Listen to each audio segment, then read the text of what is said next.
Fala galera, sou o professor Bruno, professor do Explica aí. Estamos aqui no SP Resolve para resolvermos uma questão do Enem 2023, segunda aplicação. Mas antes, vamos para os nossos recados.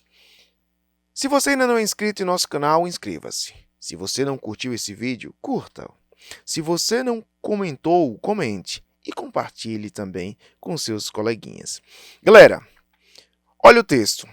Uma característica da polis. Vamos lá. Quando ele se refere a polis, ele está se referindo às cidades gregas.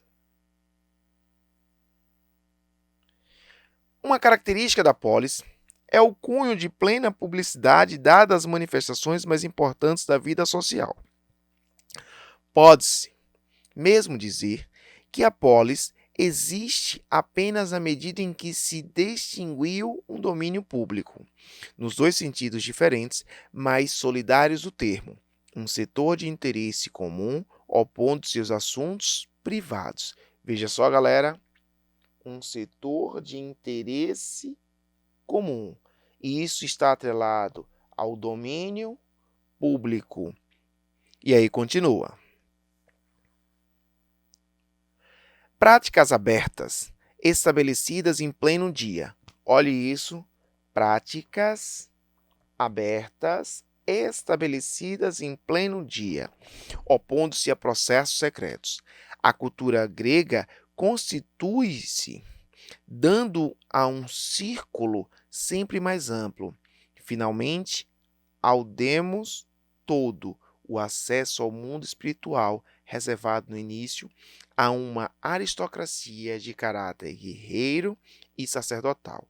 Então veja, ele está dizendo que anteriormente nós tínhamos reservado o poder, o domínio, o controle para uma aristocracia, mas com o passar do tempo, isso foi sendo ampliado.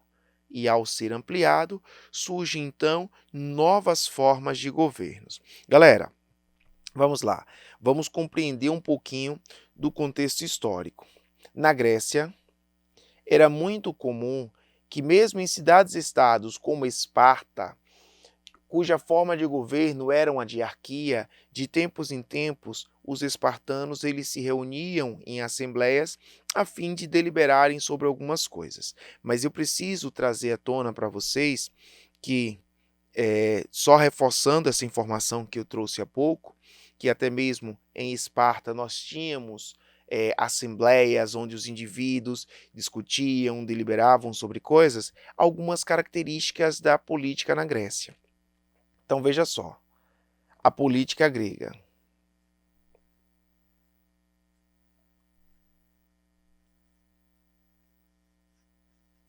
Ela vai ser caracterizada por três princípios: isonomia,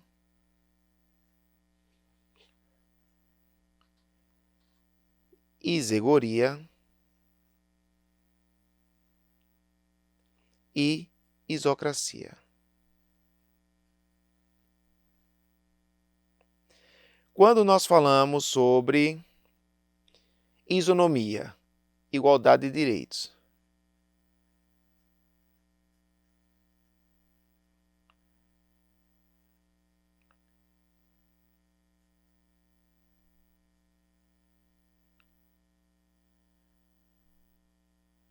igualdade de direitos.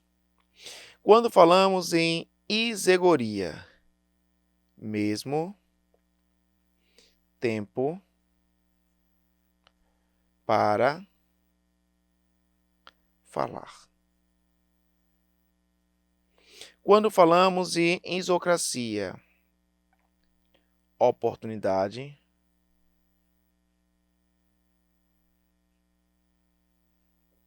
para ocupar cargos públicos.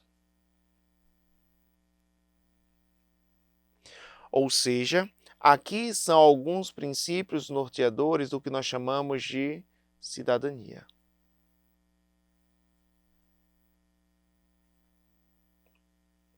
Portanto, A cidadania na Grécia garantia o princípio da isonomia, todo cidadão ele é igual, portanto ele possuiria os mesmos direitos. Isegoria, mesmo tempo de fala nos espaços públicos como ágora, como mercado. E isocracia, oportunidades iguais para a ocupação de cargos ou funções públicas. E isso que nós estamos abordando aqui é basicamente um reflexo daquilo que o texto está discutindo. Olha o que o texto diz. Com o surgimento da polis, você tem uma ideia de domínio público, onde os indivíduos buscam debater, discutir, resolver questões ligadas ao interesse comum, não mais privado, não mais secreto.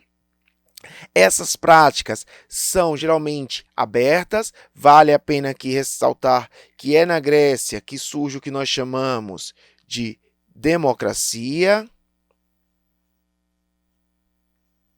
e que essa democracia ela era uma democracia direta, ou seja, o cidadão, o indivíduo, ele participa diretamente das tomadas de decisões. Dito isso, discutido esses principais pontos, essas características do texto e, consequentemente, da política grega, o que é que ele termina trazendo como informação? É com a polis que nós vamos ter a ampliação dos direitos da participação dos indivíduos, em detrimento de um período anterior, marcado pelo controle, pelo domínio de quem? De uma aristocracia de caráter guerreiro e sacerdotal. Olha o comando, galera. O advento da polis, com as mudanças descritas no texto, é produto de um conjunto de transformações no mundo grego antigo que resultou na, galerinha, letra A, extensão. O que é extensão? É expandir, ampliar. Ampliar o quê? A participação dos cidadãos. Perfeito. Já achei assertiva da questão. O texto, de fato, ele vai a todo instante elencando isto, destacando uma maior participação dos indivíduos nos debates, nas ocupações de espaços públicos, a fim de decidirem aquilo que é melhor para todos em sociedade. Letra B. Elevação financeira das famílias. Em momento algum, o texto faz menção a finanças.